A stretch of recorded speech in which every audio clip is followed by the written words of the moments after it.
반갑습니다. 오늘은 저기 이 정경화 선생님이 기후변화와 공동체 만들기에 대해서 발표해 주시는데 제가 그 카톡에도 올렸지만 지금 우리 서수학당 역사상 가장 젊고 참신한 강사를 모시면서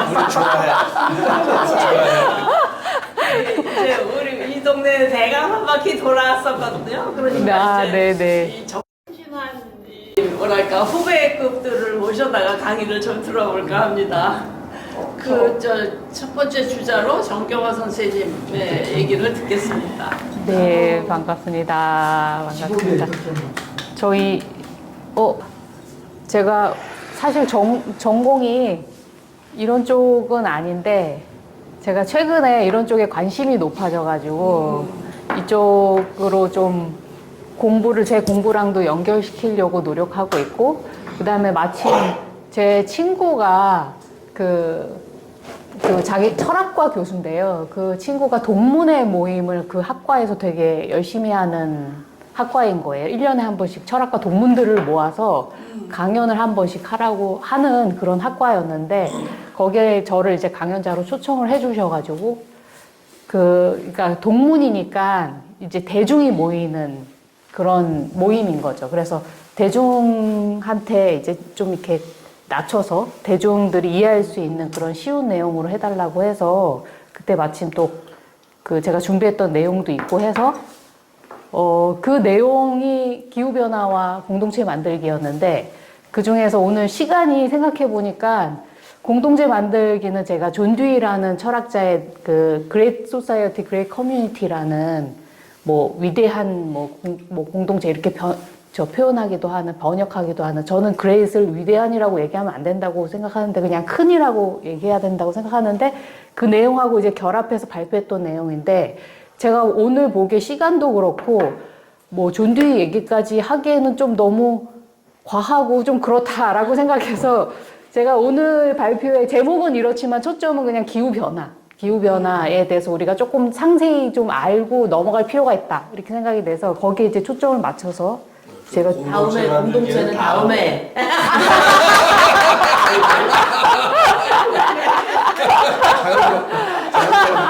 미리 예약하고 가세요. 네네, 알겠습니다. 그러면은 이제 기후변화 얘기하려면 인류세 얘기를 꼭 해야 되는데요. 이게 엔스로포센이라고 인류의 시대라고 할 수가 있는데, 이 얘기를 먼저 하면 이게 이제 지질학자들이 저희 중고등학교 때 많이 배웠던 내용인데, 신생대, 중생대, 고생대, 성캄프레아대 이런 거 있잖아요. 네. 지구의 역사를 보는 건데, 거기에 이제 인류세라는 새로운 시대가 시작됐다라고 지질학자들이 이제 주장을 하는 거고, 이거는 이제 고세대, 신생대, 이게 영어로 해서 그런데 요 윗부분이, 이게 나오나? 안 나오네. 레이저가 안 나와요? 네, 여기 윗부분이, 여기가 신생대예요. 여기 보시면은 여러 이제 시기가 있는 건데요. 홀로세라는 게 요 맨 마지막, 우리가 살고 있는 데가 홀로세예요. 홀로세고, 이게 무슨 현세라고도 하고, 그 다음에 충적세라고도 했나? 하여튼간 이게 이제 우리말이 아니라 영어로 요새는 표현을 하더라고요. 저희 배울 때는 이제 한글로 배웠는데, 요게 신생대의 마지막 우리가 살고 있는 홀로세라는 데인데, 요 다음으로 인류세를 이제 새로운 시기로 이제 만들어야 된다, 그렇게 지정을 해야 된다라는 거거든요. 근데 홀로세가 우리가 살고 있는 데가 어떤 데냐, 신생대 7개 중에 맨 마지막 세, 그 다음에 충적세, 현세라고도 저는 이제 그렇게 배웠어요. 한글로 배웠고, 그 다음에 12,000년 전에 이제 시작됐대요, 충적세. 이때가 지구상에서 인류가 그 전에 오래전부터 살고 있었는데, 인류가 이렇게 막 번성한 시대이고, 그 번성한 계기가 이제 기후가 이제 추운 시기가, 빙하기가 끝나고 이제 따뜻해지고, 그 다음에 좀 촉촉해지고 하면서 농사 짓기에 딱 좋은 시기가 됐대요. 그래가지고 요때 또 기후가 되게 안정됐다고 하거든요. 그래서 이렇게 큰 변동이 없고 이렇게 안정된 시기이고, 농사를 짓기 시작하니까 또 인구가 좀 늘기 시작하고, 인류가 이런 시기인데, 이제 인류세라고 주장하는 사람들이 사실 이제 구소련에서 1922년에 이제 파블로프라는 사람이 먼저 얘기했대요. 인류세로 이제 톨로세 끝났고 인류세로 이제 지정을 해야 된다라는 아이디어 같은 거를 얘기한 사람이 파블로프인데 이게 냉전 시기도 있고 그래가지고 이제 서구 쪽으로 이렇게 이쪽으로 미국이나 뭐 유럽으로 잘 얘기가 전달이 안 된 상황에서 유진 스토머라는 이제 지구과학자가 1980년에 인류세로 해야 된다라고 강하게 주장하고 표명을 하기 시작했고, 근데 이 이야기를 사람들이 잘 받아들이지 않다가 이제 파울 크루천이라는 이분이 화학자고 그 오존 이제 파괴된다 이런 얘기를 해서 노벨상을 받은 분이래요. 그러니까 이제 세계적으로 유명한 분이 스토머의 얘기에 이제 동의를 하면서 어떤 얘기를 했냐면 여기 이제 크루천이 한 얘기거든요. 18세기 산업혁명으로 인해 오존층에 구멍 나기 시작하면서 지구는 새로운 지질 연대로 접어들었다. 그러면서 인류 전체가 지구에 큰 영향을 미쳤으므로 현 지질 시대를 인류세라고 부르자라고 이분이 얘기하면서 2000년도에 그 얘기를 하기 시작하면서 이제 사람들이 인류세 이런 얘기를 하기 시작한 거죠. 그래서 인류세가 이제 증거가 있어야 된대요. 지질학자들은 땅에 뭐가 남아 있어야지 그거 가지고 연대기를 나눈다고 그러거든요. 그래서 이분들이 이 지질학자 및 여러 사람들이 어떤 증거가 있냐라고 했을 때 대기에는 확실히 이제 온실가스가 굉장히 많아진 거. 이 얘기는 이제 다들 저도 이제 학교 다닐 때 이미 80년대부터 온실가스 얘기는 많이 했으니까 이건 당연한 건데 이제 여러 지질, 물, 생물 등 이게 지구 시스템 프로세스가 인간에 의해서 바뀌었다는 여러 증거들 중에서 가장 이제 지질학자들이 유력하게 보고 이게 중요하게 보는 게 방사선이거든요. 그래서 이 1950년대 이제 2차 세계대전 그때부터 핵실험을 막 미국이고 뭐 전 세계에서 하도 많이 해가지고 이게 이 방사선이 이게 다 굉장히 방사선 수치가 땅에 되게 높아져 있다라고 해요. 그래서 그게 이제 증거다, 가장 뚜렷한 증거. 그 다음에 닭을 그렇게 하도 인간들이 인구도 늘었는데 닭을 그렇게 먹어가지고 닭뼈가 엄청나게 많이 이제 파묻혀 있고 이 닭을 우리나라 사람도 닭을 되게 평균 이상으로 먹더라고요. 우리나라 사람들 닭을 굉장히 많이 먹는 민족이어서 뭐 10억 마리 한국이 1년 동안 먹는 닭이 10억 마리고 한 사람이 평균 26마리. 젊은 사람들은 워낙 닭을 많이 먹으니까. 우리도 그쯤 먹지 않나? 26마리? 한 사람당. 저는 그렇게는 안 먹거든요. 한 1년에 몇 마리, 10마리 이내일 것 같은데, 예. 근데 이제. 삼계탕 한 5번 먹는다 치고. 더 먹는 것 같은데? 주한도 드세요? 좋아하시는구나. 그러면 26. 맺히네. 저는 26마리는 절대 10마리도 안 될 것 같아요. 아니, 원래는 한 그걸 번. 1년으로 나누면 네. 사실은 네. 한 달에 2마리 먹는 거잖아요. 그쵸. 그 보름에 한 마리인데 예. 조금씩 먹는다 쳐도 일주일에 아니야. 모르면 그러니까 닭 많이 드시는 거지. 저는 2주에 한 번 닭 먹거든요. 그러니까. 먹어도 한 마리 더. 한 마리가 아니라 조금 뭐 여자들은 또 조금 먹고 하니까. 근데 여기 저 소같이 큰 동물들도 많이 있는데 왜 닭뼈를? 닭을 그렇게 많이 먹는데 인류가. 그래요. 예. 개체가 작으니까 많아지는 거지. 조금씩 숫자가. 모아. 그러니까 한국이 평균에서 조금 위고 더 많이 먹는 나라들이 많은 거예요. 미국이나 이런 데는 엄청나게 먹고 그다음에 그 이외 여러 나라들이 닭을 그렇게 많이 먹는데요. 예. 소 한 마리 잡을 양이면 닭이 몇 마리 필요할까? 그러니까 닭이 키우기도 좋고 생산력이 좋고. 그렇지. 공장에서 예, 공장식 그 축산이 이제 미국에서 시작되는데 그게 전 세계로 퍼지면서 키우기 되게 좋은, 왜 금방 몇 개월이면 한 마리가 빨리 자라니까. 예.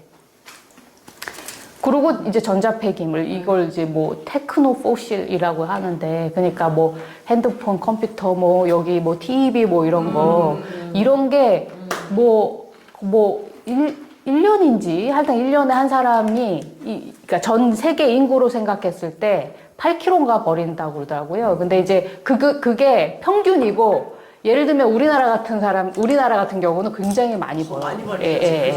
핸드폰 뭐 맨날 뭐 잘 바꾸고 산다. 네, 맨날 바꾸고 컴퓨터 바꾸고 뭐 이런 거 냉장고 한번 바꾸면은 엄청나게 많이 나오니까. 그래서 테크노 포실이라 그래요. 네, 그거를 그렇게 어머나. 표현하더라고요. 그렇구나. 그래 그런 거 그다음에 미세 플라스틱 이게 이제 물에도 엄청 있어가지고 그 지하수까지도 미세 플라스틱이 이제 비가 돼서 내리고 막 이래가지고 이게 지금 치매 원인이라고 그러더라고요. 그래. 치매 걸린 사람들 뇌 나중에 치매 걸려서 돌아가신 분들 이렇게 해보면은 미세 플라스틱. 예, 미세 플라스틱 양이 굉장히 높대요. 그래서 이 미세 플라스틱 같은 것도 지금 이게 포함을 시켜서 얘기하고 콘크리트 이제 건물 짓느라고. 근데 이 콘크리트를 인류가 얼마나 많이 만들어 썼냐면은 지구를 한 2mm 두께로 이거를 덮을 수가 있을 정도로 콘크리트 전 지구를 싹 2mm 두께로 덮을 정도로 콘크리트를 썼다 그러더라고요. 그러니까 이런 것들이 다 이제 인류가 만들어 놓은 지구의 흔적들인데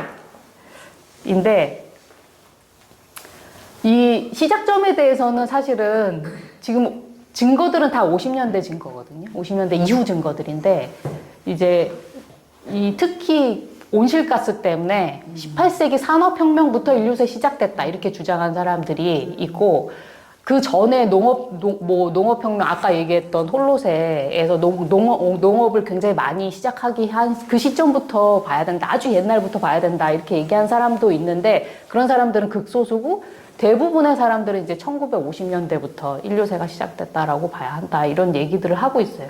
그래서 국제지질학회 이런 데가 있대요. 거기에서 1년에 한 번씩 모임을 하나 봐요. 그래가지고 인류세를 진짜 이제 공식적으로 학계에서 인류세 시작됐다라고 공언을 하자라는 투표를 붙였다고 하거든요. 그게 작년인가 재작년인가 했는데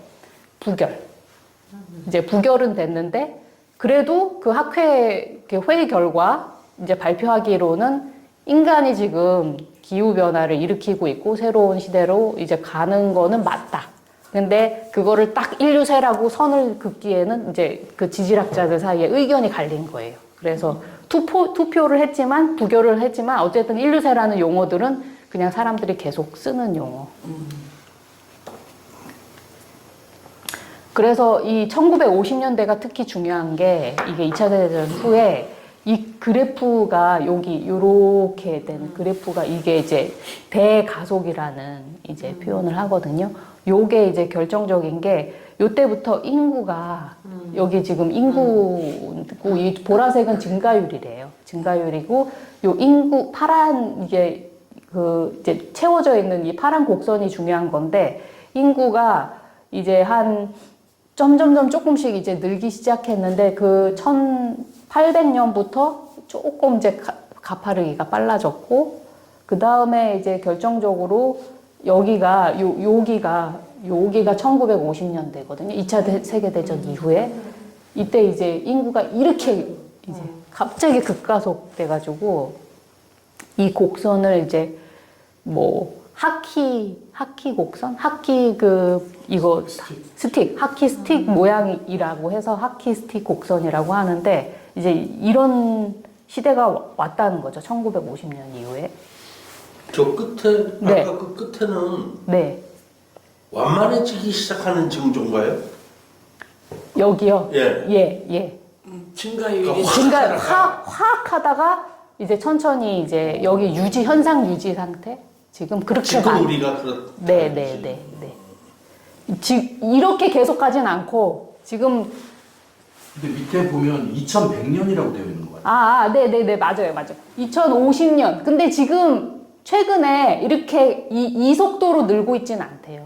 그러니까 점점 교육도 받고 이제 피임도 하고 그래서 그런 것 같기도 하고 하여튼간 2100년이라고 얘기를 하지만 사실은 사람들 예측으로는 요새는 여기서 이제 꺾인다는 예측이 있어요. 이게 기후가 계속 올라가면은 인구가 이렇게 될 거라고 얘기하는 예측이 있는데 하여간 지금은 이 속도는 아니지만 이 사이에 우리가 굉장히 많은 인구가 늘어나서 우리가 다 대부분 그 세대잖아. 그쵸. 베이비 부모. 2차 세계 이후. 민망스럽게도. 그래서 보시면은 모든 게 이 인구 곡선이랑 똑같이 하키처럼 된다라는 거거든요. 저게 다 무슨 네. 첫 번째가 인구고 두 번째가 뭐냐면은 이게 GDP, 리얼 GDP래요. 그래서 GDP. 이제 생산성이 높아지고 뭘 많이 만들고 하는 거고, 그 다음에 여기는 뭐 외국 사람들이 투자하는 거, 전 세계적으로 이렇게 여기저기에 이제 투자하는 거, 그 다음에 도시화, 어번 파퓰레이션, 그 밑에 인구 바로 밑에가 도시화고, 에너지, 그 다음에 에너지 쓰는. 에너지. 예. 그 다음에 여기 이제 이게 중요한 건데, 이게 비료. 비료 쓰는. 비료. 예. 이게 비료 때문에, 화학 비료 때문에 인구가 이렇게 늘었다. 사람들이 주장하는 게 그거예요. 화학 비료, 그 다음에 댐. 인구가 많으니까 물이 많이 필요해서 댐을 엄청 짓고, 물도 많이 쓰고, 예, 물 사용량, 그 다음에 이거 페이퍼, 종이 만드는 거, 그 다음에 교통, 그 다음에 이건 통신, 이거는 여행. 근데 이제 해외여행. 해외여행. 이렇게 이제 계속 모든 게 다 이렇게 이제 올라가고 있는 거. 통신의 그래프는 정말 대단하네.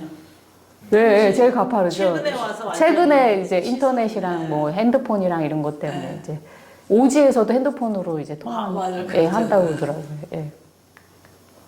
근데 이것들이 이제 어떤 악영향을 끼치냐인데요. 고스란히 그 악영향으로 영향을 가는 게 이제 첫 번째가 이산화탄소 증가량. 예, 이산화탄소. 온실가스. 근데 이산화탄소보다 더 나쁜 게 이게 뭐 아산화 질소래요. 질소가 N2O예요. 질소가 산소랑 결합한 형태인데 요게 온실가스 효과가 300배래요, 이산화탄소에. 이게 진짜 나쁜 거고, 그 다음이 메탄이거든요. 메탄은 이산화탄소의 한 80%? 그 장기적으로 보면 25% 정도, 그러니까 80배의 그 온실가스 효과. 그 다음에 장기적으로는 25배. 왜냐면 메탄은 조금 빨리 분해가 된대요. 근데 이제 어쨌거나 얘 메탄도 굉장히 나쁜 거고, 이산화탄소보다 더 나쁜 거, 이 아산화질소 제일 나쁜 거.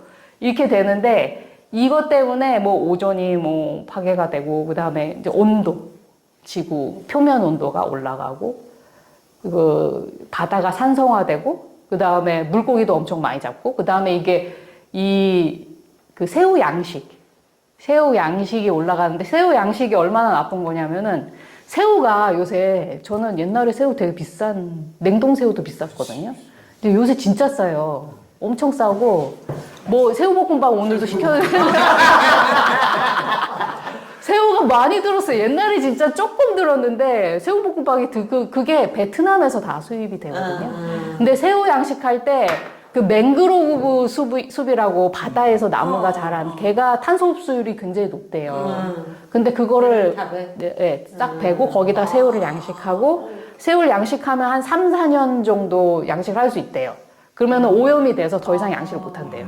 그러면 옆에다가 또 숲을 베고 이렇게 해서 새우 양식을 많이 하는 게 되게 큰 문제라고 그러더라고요. 그 다음에 여기는 이제 질소가 바닷가에 얼마나 모이느냐. 이게 왜 그러냐면 이게 다 그 아산화질소가 되는 거고, 이 질소가 다 질소비료가 흘러가서 바닷가에 모이는 거예요. 근데 제가 이제 작년에 이제 농사 배우면서 그 농사 선생님한테 들었는데 우리나라가 세계에서 제일 많이 질소비료를 쓰는 나라예요. 땅에 이렇게 비옥하지가 않아가지고. 근데 퀄리티가 좋은가 보죠? 네? 좋아요? 질소비료가 되게 중요한, 이게 뼈대를, 그러니까 이게 틀을 만드는 애예요. 그래서 질소비료를 줘야지 쑥쑥 자라요. 안 그러면은 이제 조그매지는 거예요, 작물이. 그러니까 이렇게 크게 이제 하려면은 질소비료가 되게 중요해요. 보통 쓰는 퇴비는 그거 아니죠? 적어도 화학비료 말하는 거죠? 네. 퇴비에도 질소가 들어가는데, 예를 들면 축분이나 개분이나 이런 게 똥이 질소가 많대요. 그러니까 그걸로 이제 퇴비를 만드는 거고, 거기에서도 이제 질소가 포함되어 있고, 그 다음에 이제 화학비료도 문제인데, 이제 축산이 또 문제인 거예요, 축산이. 왜 그러냐면은 그 똥이 많이 나오잖아요. 메탈이 다 거기서. 네, 메탄. 특히 그 소는 정말 기후변화에 크게 악영향을 끼치는 대표적인 우리가 먹는 동물. 그래서 소고기를 먹으면 안 된다고 그러더라고요. 저는 비싸서 안 먹고 있는데. 근데 못 먹지. 네, 못 먹는 거죠. 소고기를 못 어제 먹는데. 시커 먹었는데. 그래서 그 다음이 돼지. 근데 양이나 이런 거는 소만큼 안 좋다 그러고. 우유, 유제품도 사실은 거기서 나오는 거라 유제품이랑 소랑 그 탄소 배출량이 거의 똑같다. 아 세상에 네, 그렇구나. 네. 유제품도. 유제품, 소, 양 이런 애들이 똑같고 그 다음에 이제 돼지가 좀 낮고. 아니 그게 우유가 탄소를 배출한다는 말이 아니고 그거 생산하기 그걸 위해서. 생산하기 위해서 소를 키우니까. 거기서 네, 나온다는 네. 뜻이지. 네, 네, 네. 소고기가 해로운 게 아니고. 네, 네, 맞아요. 그러니까 소를 키우지 않아야 되는데 먹는 건 무슨 죄야? 먹으니까 키우지. 그래서 그 방구가 되게 문제래요. 그래서 소가 방구를 그렇게 많이 낀대요. 근데 그게 다 메탄이라는 거예요. 그렇게 많이. 그래서 메탄이 안 나오는 방구를 끼게 하려고 연구를 되게 많이 하고 있대요. 그래서 뭐 해조류를 먹이고 뭐 이런 방식으로 이제 지구에 해를 안 끼치는 방식으로 소를 키우려고 사람들이 되게 연구를 많이 한다 그러더라고요. 근데 어쨌거나 똥도 싸고 똥의 질소가 엄청나게 많고. 근데 이제 소고기를 네. 엄청나게 먹으니까 사실 미국 사람들 보면 그렇지. 막 어마어마하게 먹으니까. 한국에서는 사실은 그렇게 한국 근본적으로 사람들 해결하려면 소를 멸종시켜야 될 거 아니야. 그래서 채식 얘기를 되게 많이 해요. 그러니까 채식으로 기후변화는 채식만 하면 된다, 인간들이. 채식, 왜 그러냐면은 소를 키우기 위해서 그렇지. 농사를 또 많이 져야 되는 거예요. 그럼 농사를 지면 또 비료가 필요하잖아요. 그런데 그러니까 소의 생산량, 그러니까 똑같은 열량이랑 똑같은 단백질을 생산하기 위해서 우리가 그냥 콩 먹고 하면 되는데 밀 먹고 이렇게 해서 그걸 통해서 이제 단백질 섭취하면 되는데 소를 하기 위해서는 뭐 50배가 든대요. 콩이나 이제 밀이나 이런 게. 예. 그러니까 콩을 1kg 먹으면 될 걸 소를 먹으면서 단백질 1kg를 섭취하기 위해서 50배의 콩을 이제 여기다 먹여야 되는 거예요. 콩이나 뭐 이런 거를. 그래서 이제 주장하기를 채식을 하자. 채식을 하면 해결된다. 이렇게 주장들을 많이 하고 있어요. 그게 이제 근거 없는 얘기는 아니고 이제 많은 얘기인 거죠. 그럴 수 있을는가? 점점 살기가 어려워져. 그런 거죠. 그러니까 옛날처럼 살면 되는데 옛날에 저희 소고기 생일 때 먹고 뭐 자취 때 먹고 뭐 그 정도. 아 그걸 원해서가 아니고 워낙 없었어. 없어서 이제 없어서 그래. 근데 그래서 여기 보시면은 이 뭐 숲이 없어지고 이런 것도 다 이제 예를 들면은 소고기 안 먹겠다고 이제 다른 걸로 퀘노아나 뭐 하여튼 아보카도나 이런 걸 통해서 기름이나 이제 좋은 기름이나 단백질 섭취하자고 하면은 아보카도도 아마존 숲을 갈아가지고 이제 없애서 그걸 하고 또 아보카도 이런 게 또 물을 굉장히 많이 요구한대요. 그러니까 이런 게 다 문제라는 거예요. 그리고 여기 보면 이제 땅을 잡고 자연 그대로 내버려 둬야 되는 계속 개발을 농지로 만들고 사람들 사는 곳으로 만들고 하는 그런 땅들이 이제 계속 늘어나고 있고 그 다음에 여기 그러니까 이제 전체적으로 자연 생태계가 계속 파괴되는 그 비율을 이렇게 이제 보여주고 있는 거거든요. 그래서 이제 옛날에는 지구가 따뜻해진다였는데 이제는 끓고 있다 이렇게 표현을 하고 있고 저도 그래서 이거 제가 이제 기후정의 행진이라고 우리나라에서 한 3년 전부터 이제 계속 9월에 하는 건데 제가 매번 참가하고 있는데 제가 만든 자기가 그래서 지구가 쪄 죽겠다. 지구도 너무 더워서 힘들다. 너무 덥고 맞아. 한여름엔 정말 그래. 많이 더워졌고 그다음 습도가 엄청나게 올라가지고 진짜 너무 살기 힘들다 이런 생각이 들고 그래서 이제 방법이 이제 탄소 중립을 해야 된다. 이제 이런 피켓을 제가 만들었는데 이제 이게 어떤 원인이 돼서 어떤 일들이 벌어지냐 우리한테 이렇게 산불 홍수 뭐 이런 거는 우리나라도 지금 겪고 있는 거고 유럽이나 뭐 유럽에서는 막 도시가 쓸려 나오고 막 이런 일들이 있어가지고 유럽 사람들이 그걸 가장 많이 겪어서 더 경각심이 유럽 사람들이 있는 것 같은데 우리나라는 아직 도시가 이렇게 막 그런 적은 없는데 지금 뭐 예천인지 어디에서 한번 그것도 다 기후변화 원인이라고 그러고 강원도에서 자꾸 산불 나고 이런 것도 기후변화고 지금 올해도 되게 위험하다고 얘기했던 게 강원도에 옛날에 눈이 많이 왔는데 기후변화 때문에 눈이 안 온대요. 올해 눈 별로 네, 안 왔대요. 그러면은 눈이 많이 와야지 좀 촉촉해야지 산불이 안 나는데 지금 그래서 산불 위험도가 굉장히 높아졌다고 얘기하더라고요. 그 다음에 당연히 해수면 상승하면서 이제 나라 없어지는 나라들, 그 섬나라들 지금 있고 지금 우리나라도 나중에 인천공항 물 잠기고 그런다고 그러거든요.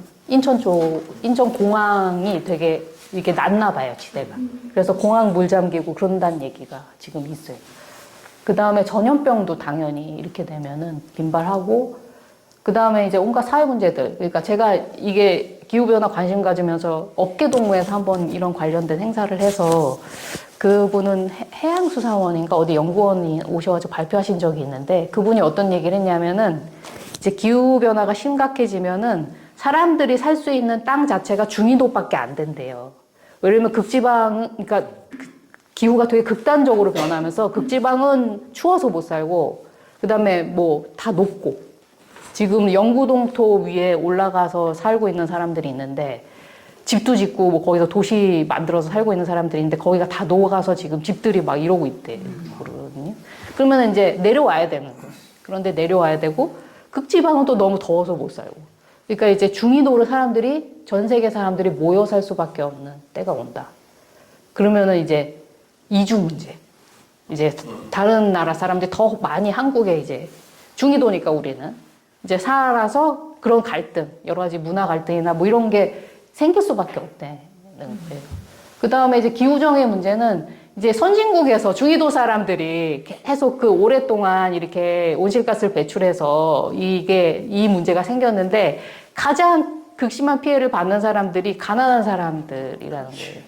그래서 아까 얘기했던 섬나라 사람들 다 가난한 사람들이고, 땅이 없어지고, 그 다음에 이제 더워지면 에어컨 저희 열심히 키면 되는데 에어컨 없는 사람은 더 더워지고, 이런 식으로 여러 가지 기후정의 문제가 이제 불거지게 될 수밖에 없고, 제가 지금 이렇게 움직이고 이거에 관심 갖게 된 거는 제가 마지막 얘기를 듣고서예요, 사실은. 그 전에 이 문제는 더 잘 알고 있었고, 저는 어떻게 생각하고 있었냐면 이 문제를, 나 죽고 나면 다 이러다, 이렇게 생각해요. 다음 세대가 알아서 해결하겠지, 이런 식으로.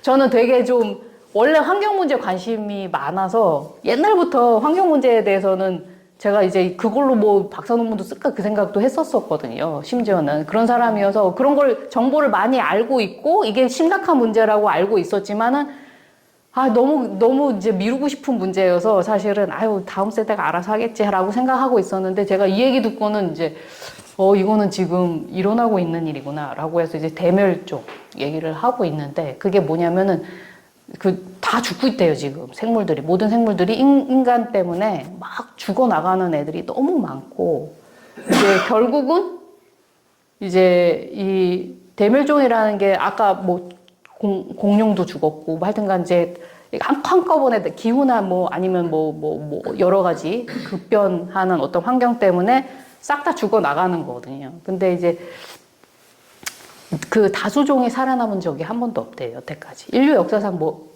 5번이 있었대요, 여태까지. 5번이 있었는데 그 중에서 다수종은 다 죽었다고 하거든요. 다수종? 네, 그러니까 그 시대를 지배하는 가장 많은 종이 지금 인간이지. 네, 지금은 인간이어서 숫자가 인간이 제일 많아요, 실제로 생물 중에. 생물량이 여기 다음 거 보시면은 이게 이제 6번째 대멸종이 시작됐다라는 건데. 여기 보시면은 지금 야생 포유류가 이제 생물량이라고 해서 그 질량으로 따지는 거예요. 질량으로, 예, 포유류의 시대거든요. 지금 충적세는 포유류가 이제 제일 많은 건데 60밀리언 톤이래요. 그래서 근데 사람이 390이에요. 저는 이거 보고 깜짝 놀랐어요. 이렇게 사람이 많다고? 야생보다도 몇 배? 7배? 6, 5, 30이니까 6배 넘게, 그쵸? 6.5배 정도 되는 거예요. 근데 뭐가 있냐면 사람이 키우는 뭐 소나 닭이나 가축 다 뭐 개, 고양이 합쳐서 이게 630톤이래요. 밀리언 톤이래요. 그러니까 이걸 합쳐서 생각해야 된다는 거예요, 인류는. 왜냐면 얘네 먹기 위해서 키우는 거고 같이 살려고 키우는 거고 해서 이거 합치면은 몇 배인 엄청나게 많은 거죠. 예, 예. 그래서 생물량으로 보면 지금 인류가 다수종이 명확한 거고, 여기 이제 가축까지 합치면은 진짜 예전에 다른 다수종보다 더 많은 비율을 차지하고 있는 다수종이라고 하더라고요. 그래서 일단 가축을 멸종시키면 어떨까요? 그럼 그게 채식하자는 얘기. 아, 채식하자? 예. 그러니까 인구도 줄여야지 그러면. 줄지 않을까? 근데 이제 안 줄고 그렇게 할 수 있다는 게 그게 채식주의자들의 주장이에요. 요것부터 이제, 예, 요것부터 많이 없애자. 라는 게 채식주의자고, 지금은 이제 여기 써놨네. 6%만 야생 포유류고, 나머지는 이게 합치면, 인류와 가축을 합치면. 저게 근데 일세 이전에는 안 그랬다는 거죠. 안 그랬던 거죠. 그전에는 야생동물이 굉장히 많았었죠. 야생동물이 많고 가축도 얼마 안 됐던 거죠. 가축을 키웠지만, 인류 역사상 계속 가축을 키워왔지만, 그냥 그 잔치 때 조금 잡아먹을 그 정도?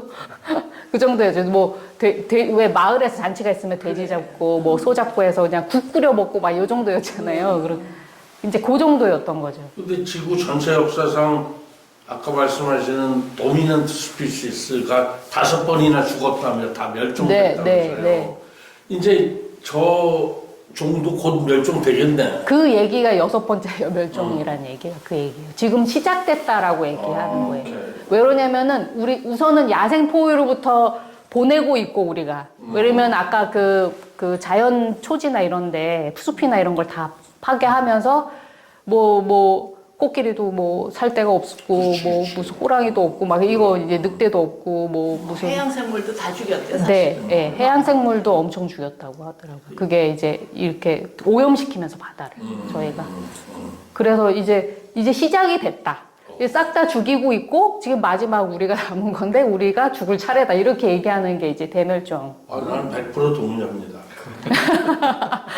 그래서 이제 근데 완전 절멸은 아닐 거다라고 얘기해요. 인구가 확 준다라는 주장이에요. 요새 사람들은. 그러니까 인류가 없어지진 않을 거다 이런 얘기를 하고 있어요. 그래서 근데 아직 엑스팅션은 아니다. 아예 한 명도 안 남고 싹 종이 없어지진 사회가 않아. 엄청 우울하고 공격적인 사회가 그렇게 되지 되죠. 않을까? 예.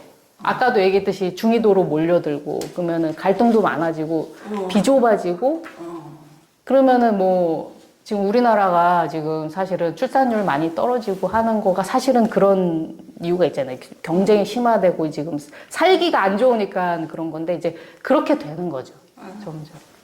아니 자연적 대멸종보다 저 수치를 보면 지혜로운 AI가 보면 인간을 없애야겠다는 당연하지.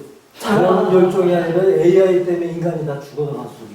그건 고담 얘기고 지금 환경 얘기하시는데 아니 AI가 보면 이거 인간 없애야 돼. 하나더 얘기시다면 아마 인간부터 먼저. 아니지, 그건 다르지. 여기가 사실은 비중이 굉장히 높아서 가축이 이 부분이 그래서 채식을 하자라는 주장을 하는 거예요. 예.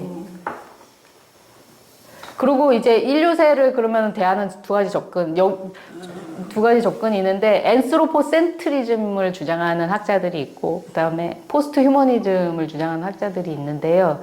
먼저 지구 혼작은 뭐냐면은 이게 이 아까도 그 크루천이 막 그 기대를 이제 들고 해가지고 그때 2000년에 사람들이 한 60국이 모여가지고 이 지구 혼작을 발표했대요.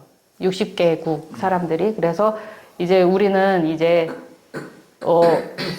서로에 대한 책임이나 그쵸? 더 큰 생명 공동체, 다른 비인간 존재까지 포함하는 그런 거에 대한 책임, 미래 세대에 대한 책임을 져야 한다. 이런 선언을 이제 했었고 이 선언은 누가 만들었어요?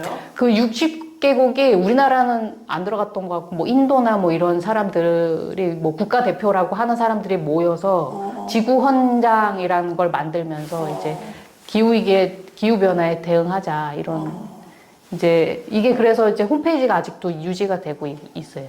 예. 그래서 앤스로포센트리즘을 주장하는 또 이제 학자들이 있는데 이 사람들은 이제 어떤 그룹이냐면 뭐 여러 그룹이 있대요. 그 중에 대표적인 게 에코 모더니스트라는 그룹이 있어가지고 제가 찾아보니까 이 사람들도 똑같은 선언 비슷한 걸 하더라고요. 근데 이 사람들은 뭐라고 생각하냐면 인류세가 좋은 거다. 우리가 그만큼 영향력이 있고 파워가 있다는 거, 인류가 파워가 있다라는 것을 의미하는 거다. 이렇게 얘기하면서 이제 사실은 이게 뭐 안 좋아 보이지만 하여튼간 역사적으로 인간들이 계속 변화에 적응하고 이렇게 힘을 과시하고 했던 거기 때문에 생산적으로 우리가 이게 막 변모했던 거기 때문에 앞으로도 그렇게 할 수 있, 잘 관리하고 통제하고 해서 우리가 우리의 힘으로 이거를 더 지배력을 강화하고 그래서 자연도 살리고 이렇게 할 수 있다라고 생각하는 사람들, 그 기술력을 통해서 여러 가지. 그래서 뭐 요새 이제 이런 얘기도 많이 하는데 건물 지을 때 이제 녹지화 해가지고 그죠 그린 무슨 뭐 건축 뭐 이런 것도 얘기하고 있고 뭐 온갖 그 기후 변화에 대비하는 여러 가지 에너지를 절약하면서 이제 자연도 잘 살리면서 이렇게 주장하는 사람들이 있습니다. 이 사람들은 위대한 인류세다. 이게 가능하다. 인간 삶도 개선하고 동시에 기후도 안정시킬 수 있다. 우리가 이렇게 이제 주장하는.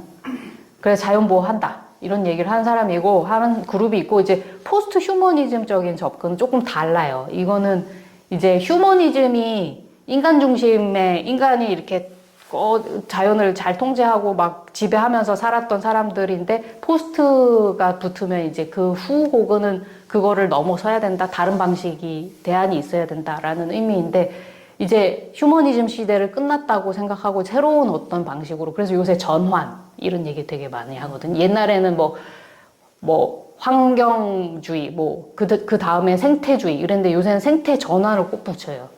그래서 이제 전환하자 막 이런 얘기를 계속 하는데 이제 그런 입장이라고 보시면 돼. 그래서 이게 거기서 전환이라는 게 휴머니즘적인 어떤 사고를 에서 전환하자 이런 의미로 받아. 아예 새로운 삶의 방식을 우리가 찾아가야 된다라는 거예요. 아까처럼 계속 기술력을 강화시키고 기술을 개발해서 그렇게 한다고 될 문제가 아니다. 이렇게 보는 입장이. 그래서 그 기술력을 강조한 아까 그 엔트로포센트리즘 이런 주장에 대해서는 지배형이 상학이다. 막 이렇게 얘기하는 거예요. 계속 지배하려고 그러고 더 지배력을 강화하려고 하는데 요거 포기하지 않고서는 문제 해결 안 된다. 이런 입장. 예. 이게 이제 이 사람들 주장은 윤리적으로도 잘못됐고 계속 지배하려고 하는 거. 그 다음에 그게 생각하는 대로 일어나지 않을 것이다. 이렇게 얘기하는 게 이 사람들입니다. 그래서 이분들은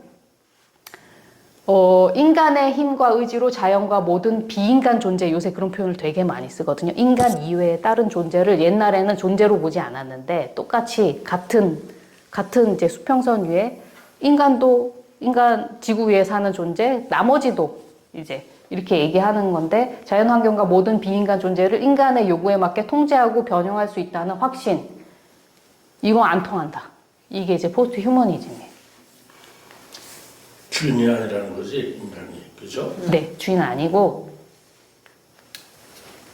그래서 이제 그림으로 많이 표현하는데 요게 이제 그동안 이제 인간 중심의 인간 지배 여기 보면은 맨 위에 남자고 여자도 아래에 있어요. 왜 여자 밑에 있어? 아니 저런 사고도 작은 그래서 이제 이렇게 다른 모든 존재를 밑으로 보고서 이제 주로 이제 백인 남성 있잖아요. 그쵸. 모든 남자도 아니죠. 또. 그래서. 그 다음에 여기는 중상층 이상 이렇게 얘기하는데 여기 그림이 이제 포스트 휴머니즘적인 세상을 이제 상징하는 거예요. 그래서 다 이렇게 이제 위계가 있는 게 아니라 이게 수평적인 관계 속에서 이게 다 같이 모여 사는 이런 세상을 얘기하고 있습니다. 우리가 많이 본 건 왼쪽 거죠. 네. 지금까지의 세상은 이거였고 이렇게 전환하자라는. 아래로 갈수록 미생물에 가깝잖아. 네. 그래서 이제 가이아 이론, 포스트 휴머니즘에서 이제 가이아 이론 많이 얘기하는데 저번에 선생님. 준바우 선생. 예, 그 선생님 발표에도 언급된 사람들이 이제 여기 이제 이쪽 이제 사람들이 많이 있는데 이제 러블록이라는 사람은 원래 대기과학자인데 이분이 가이아 이론을 제시했는데 이게 뭐냐면 이제 생물권이 생물권 따로 이제 물리적인 세계 따로 이렇게 봤대요, 그전에는. 근데 이게 물리화학적인 환경하고 이게 상호작용 정광만 선생님이요? 전방우 선생님. 죄송합니다. 전방우 선생님 제가 그 영상 봤는데 이게 얽힘 얘기하시잖아요. 근데 그 얽힘이 생명사의 얽힘뿐만 아니라 아예 그 물리적인 세계까지도 다 얽혀져 있다라고 보는 입장이에요, 가이아 이론이. 그래서 러블록이 이 이야기를 되게 엄청나게 이제 센세이션하게 주장을 했는데 이 가이아는 원래 그 그리스 신화에 나오는 대지의 여신 이름이래요. 근데 이 가이아 이론이라고 이름도 너무 장명을 잘한 거예요. 근데 이게 그 파리대왕 썼던 골딩? 예. 그 노벨 문학상 받은 그분이 이 러블록이랑 이웃 친구였던 거예요. 같은 동네 사는. 그래서 산책을 같이 많이 했대요. 그리고 러블록이 자기 이 이론을, 가이아 이론을 막 설명했더니 골딩이 그거 이름을 가이아 이론이라고 붙이면 좋겠다. 이렇게 제안을 해서 이렇게 멋지게 조합이 돼가지고 이게 이제 나온 거예요. 그래서 이 가이아 이론을 주장을 하고 이거를 그러니까 지구 전체를 하나의 유기체처럼 이제 보는 거고 그래서 이제 이게 생명체들하고 굉장히 이게 그 얽힘, 우리의 존재 자체가 다른 것들과 얽혀져 있다라고 주장하는 이론이에요. 그래서 이게 다른 포유류가 다 죽어나가고 있다는 얘기는 우리도 죽고 있다. 이런 의미죠. 그 다음에 지구의 그 환경이 오염되고 있다라는 건 다 우리도 같이 이제 오염되고 있는 그런 식의 이제 인식을 하게 하는 이론이라고 할 수가 있겠습니다. 이게 또 대답 안 돼. 그래서 이거를 가지고 와서 라투르라는 프랑스의 유명한 인류학자죠, 원래는. 인류학자가, 브루노 라투르가 어떤 얘기를 했냐면, 신기후 체제. 이렇게. 이것도 이제 전환하자라는 이야기 중에 하나인데, 이 가이아 이론을 어떻게 받았냐면은, 이 가이아가 지구의 항상성과 안정적을 유지하고, 인간이 살 수 있는 터전을 보살펴주고, 이제 하는 어머니 여신, 그 대지의 여신, 이런 모습인데, 이게 사실은 인간이 잘못 대응하면은, 거기에 대해서 잘못 대응하면 광포해진다. 그래가지고 한 번씩 이제 쓰는 거죠. 이렇게. 한 번씩 대멸종 일으켰듯이, 이렇게 잔인하고 비인간적인 힘이 작동을 해서 이렇게 한 번씩 이렇게 샥.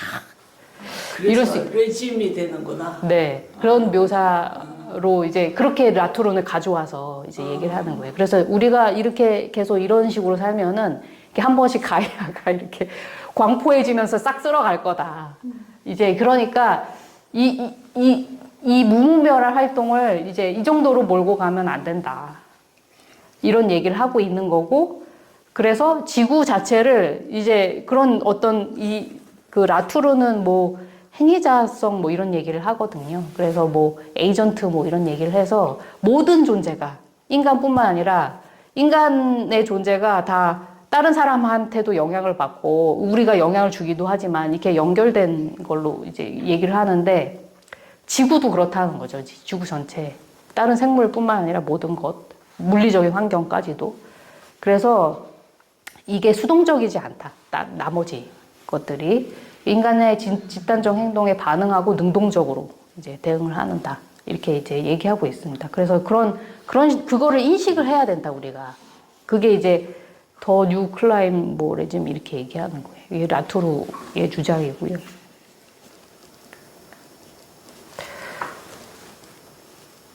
그래서 이렇게 상황이 이런데 그럼 뭘 해야 될까, 우리가? 라고 했을 때 이제 많이 나오는 얘기가 이제 기후 저지선이에요. 1.5도 이상 올라가면 안 된다. 이상 올라가면 안 된다. 이걸 저지하자. 올라갔다고 하죠. 네. 그래서 지금 가뭄 피해 이런 게 증가하고 이게 이제 그런 거고 2도까지 올라가면은 이제 인구 건강학과 이렇게 얘기해요. 2도까지 올라가. 이제 살기가 지구에서 모든 생물들이 살기가, 특히 인간 같은 포유류 종류는 살기가 매우 극심하게 안 좋은 환경이라고 하고, 그래서 이제 탄소 중립 2050년까지 하자고 이제 계속 얘기하는 얘기들이 이제 이런 얘기들입니다. 그러니까 온실가스 배출량을 줄이고 흡수량을 늘리고, 그러면 요렇게 좀 이렇게 돼서 온실가스 순 배출량이 0으로 가는 거를 탄소 중립이라고 하고 넷제로 이렇게 얘기하거든요. 요렇게 만들자. 요렇게 가야 한다. 이런 주장을 하고 있고요. 그래서 이 흡수량 증가를 그래서 숲을 복원하고 그 다음에 블루카본 얘기하는 것도 이제 바다에서 흡수량이 되게 많대요, 사실. 그 해조류가 되게 많아서 이 블루카본 기술, 이제 바다의 해조류들이 잘 살게끔 하는 거. 그 다음에 제가 읽은 책은 그 아일랜드계 아이리쉬 사람인데 캐나다에서 활동하고 있는 그 나무 이런 거 연구하시는 분이 나무를 대신하여 말하기라는 책을 썼어요. 근데 거기 이제 자전적 얘기랑 이런 거를 썼는데 거기 보면은 전 인류가 1년에 7그루만 심으면 이제 흡수율이 높아져가지고 나무를 한 사람당 7그루 매해 7그루만 심으면 이거 해결된다. 이런 식으로 주장하는 사람도 있고. 그래서 어쨌거나 우리가 나무를 많이 심는 거 되게 중요하고 그 다음에 바다도 생태계를 잘 건강하게 유지하는 거 이게 되게 중요하고 그러면 걔네들 해조류들이 근데 지금 제주도 이런 데에서 되게 해조류들이 다 죽어가고 있다고 하더라고요. 이제 김양식도 좀 어려워지고 그러니까 이게 좀 악순환인 거죠. 온도가 높아지면 또 해조류들이 살기 안 좋으니까 또 이게 흡수가 안 되고 그 다음에 이제 50년까지 이제 이거 0으로 만들자 이런 이제 선언을 하고 있습니다. 그래 우리나라가 되게 높아요. 배출량이 엄청 높아요. 제가 이게 뭐 10일이다 뭐 8위다 뭐 자료를 찾아봤는데 제가 어저께 찾아본 자료 중에 최근 거 같아서 이게 뭐 22년 거래나? 근데 8위예요. 총 배출량. 근데 일곱 나라나 더 높네요, 우리보다. 근데 크잖아요. 일본이 중국이에요? 네. 네, 중국, 미국, 인도, 러시아, 일본, 독일, 이란인데 이게 1인당으로 가죠. 그러면은 확 올라가요. 4위로 올라가고. 예. 아, 그래? 예. 우리나라가 4위로 올라가. 여기 보면 이제 이거 18년 기준의 4위인데 제가 물어봤거든요. AI한테. 그랬더니 2위래요. 지금. 예. 그게 왜 그러냐면은 우리가 좀 선진국이라 많이 배출하기도 하고 산업이 철강 산업 뭐 이런 거 있잖아요. 예. 그다음에 그 석탄으로 아직도 그걸 하거든요. 발전을 하거든요. 중국은 워낙 인구가 예. 연구하려. 왜 그러냐면 석탄이 많이 나서. 호주도 석탄이 되게 많은 나라여서 뭐 이런 거, 그러니까 온실가스 다 합치면 뭐 2위다 이렇게 얘기하고 있어가지고 그러면은 제가 보기에는 우리나라가 또 질소비료 제일 많이 쓰는 나라다라고 해서 합치면 이거 1위 넘어갈 수도 있을 것 같아요. 그러니까 조사가 제가 보기엔 아주 치밀하진 않을 것 같거든요. 대략적인 건데 하여간 높은 나라다 우리가 1인당 배출량이 상당히 높은 나라. 그래서 이제 이 탈성장 담론이 요새 제가 보기에는 제일 이제 제가 동의가 되는 부분이 이제 이게 이런 식으로 이제 전환하자는 디그로스, 그러니까 경제 성장률을 계속 플러스로 가고 있잖아요. 근데 저는 그 생각 옛날부터 했거든요. 이게 언제까지 한도 끝도 없이 왜 다 플러스지? 왜 마이너스도 있어야지? 어떻게 그렇게 계속 왜 올해 경제 성장률 뭐 3% 뭐 우리나라 한참 몇십 %씩 성장할 때가 있어. 요새는 뭐 1% 뭐 3% 뭐 이렇게 얘기하는데 이게 사실은 마이너스가 돼야지 정상으로 가는 거다. 저는 이렇게 생각이 되고 이게 저는 동의가 되고 그래서 이 사람들이 얘기하는 게 그러면 마이너스가 리세션이냐? 우리가 막 이렇게 뭐 이렇게 좀 나빠지는 거냐? 그게 아니라 좀 다르게 가는 거다. 그래서 이제 보통 이거를 이제 달팽이 모양으로 좀 느리게 가고 천천히 가고 많이 주변 사람들하고 나누고 이렇게 표현을 하거든요. 게을러지고. 네, 게을러지고. 일을 적게 하고 여가 시간이 훨씬 길어지고 이런 식으로 해서 이거는 쟤들은 다 코끼리예요. 너무 비대해져 있으니까 지금 우리가 너무 많이 생산하고 너무 많이 쓰고 인구도 많고 할 테니까 너무 많이 하고 있으니까 그걸 이제 코끼리로 얘기하는데 달팽이 존재로 바꿔야 된다 우리가. 나 좋아해. 네, 천천히 가고 여유롭게 지는. 그래서 이제 디그로스의 뭐 원리 해가지고 지속 가능성, 그 다음에 순환 이제 순환하는 거, 그다음에 협력 뭐 이런 거, 그다음 필요한 것만 만들자. 불필요한 거 너무 많이 만들지 말자. 그래서 뭐 옷 얘기도 되게 많이 하거든요. 옷을 그렇게 많이 만들고 그렇게 많이 폐기한대요. 그러니까 안 팔린 새 옷들. 왜냐면 그게 유행이 바뀌어가지고, 네, 유행 바뀌어가지고 옷을 그렇게 많이 만들고 그렇게 많이 입지도 않은 옷을 폐기하고 그 폐기물이 어디로 가냐면 이제 후진국한테 가서 거기에 다 버려지고 막 이렇다는 거예요. 우리나라도 그 헌옷 모으면 그게 제가 후진국 가서 후진국 사람들이 쓴다고 생각해서 제가 옷을 잘 버렸거든요. 근데 요새 듣기로는 후진국 가서 그게 쓰레기가 돼서 쌓인대. 그러니까 거기 사람들이 입는 인도 게 같은 데 가가지고 완전히 강 하나가 다 쓰레기를 다 옷으로. 도시의 개천이 완전히 옷으로 덮였어. 네. 그 얘기 듣고 제가 옷을 안 사기로 결심을 했는데 안 살 수가 없어서 요새는 이제 면, 마 이렇게 잘 썩는 거 이런 걸로 하고 있는데 하여간 그런 식으로 해서 이제 그래서 이제 요새 당근 막 이런 거 당근에 열심히 그러니까 중고 사도 중고로 산다. 이제 이런 개념들 그러니까 쉐어링이나 뭐 하여튼간 이런 식으로 로컬 주변에서 생산해서 주변에서 쓰는 거. 그래서 제가 이제 한때 트럼프가 관세 정책 이런 거 할 때 난 트럼프 찬성이다 막 이렇게 무역을 하는 게 아니라 관세 장벽을 만들어서 보호무역 하는 거 국내에서 생산해서 국내에서 쓰자라는 게 원래는 여기에 맞는 거거든요. 트럼프의 얘기가. 그래서 저는 트럼프 찬성, 트럼프가 잘하길 바란다 막 이런 얘기를 했었는데 하여튼 로컬 프로덕션 하자는 거고. 저 공유 나오니까 10초만 잡다. 네네. 내가 그저께 손을 따야 돼가지고 네. 깨먼 거를 빌려서 썼는데 나도 이런 걸 하나 살까 봐 그랬더니 동네에 하나만 있으면 돼. 예, 맞아요. 동네 그게 하나 뭔데? 손 따는 바늘. 왜 체하거나 그럴 때 이렇게 따갖고 이렇게 있어요, 이렇게. 물론 손 들어봐. 깔 줄 아는 사람과 같이 있으면 돼 그냥. 그 수지침 같은 거 그런 거죠. 예. 그게 침이 따로 있어요. 옛날에는 부모님이 이제 바느질 바늘로 그 그슬르고 뭐 해가지고 했었는데 하여튼 그래서 그 워크 라이프 밸런스가 아까 좀 덜 일하고 좀 여유를 더 많이 갖고 뭐 그다음에 조이의 뒤 어떻게 읽는지 모르겠는데 하여간 이게 다 조아드 비브. 네. 감사합니다. 이게 여기 보면 이게 어떤 의미냐? 난 춤추지 않는다면은 나는 이 이코노미의 한 부분이 될 수 없어. 이렇게 춤추면서 일할 수 있고 생산할 수 있고 소비할 수 있어야 된다. 그게 여유롭게 해야 된다. 이제 이쪽으로 가야 이렇게 전환을 하자라는 게 이제 디그로스 운동이라고 하거든요. 저건 아주 동의하고 공유할 수 있겠네. 그래서 뭐 혹시 시간 되시면은 이게 1.5도 라이프 스타일 계산기라는 앱이 있어요. 거기에서 이게 얼마나 비행기 탔는지, 뭐 자동차 어떻게 타는지, 대중교통 이렇게 하면 그런 거 이제 입력하면 자기가 얼마나 이제 탄소 배출을 하고 있는지 뭐 이런 게 있거든요. 이게 생각나시면 저도 이게 학회 참여하느라고 외국을 하도 왔다 갔다 했더니 이게 엄청나게 높게 나와요. 비행기 몇 번 타면 끝이에요.